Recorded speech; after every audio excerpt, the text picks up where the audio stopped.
شروع اللہ کا نام لے کر جو بڑا مہربان نہایت رحم والا ہے۔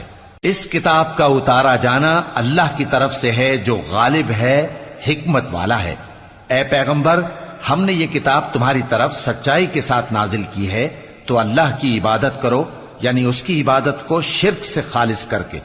دیکھو، خالص عبادت اللہ ہی کے لیے زیبا ہے، اور جن لوگوں نے اس کے سوا اور دوست بنائے ہیں وہ کہتے ہیں کہ ہم ان کو اس لیے پوجتے ہیں کہ وہ ہم کو اللہ کا مقرب بنا دیں۔ تو جن باتوں میں یہ اختلاف کرتے ہیں اللہ ان میں ان کا فیصلہ کر دے گا۔ بے شک اللہ اس شخص کو جو جھوٹا ناشکرا ہے ہدایت نہیں دیتا۔ اگر اللہ کسی کو اپنا بیٹا بنانا چاہتا تو اپنی مخلوق میں سے جس کو چاہتا منتخب کر لیتا۔ وہ پاک ہے، وہی ہے اللہ جو اکیلا ہے، بڑا زبردست ہے۔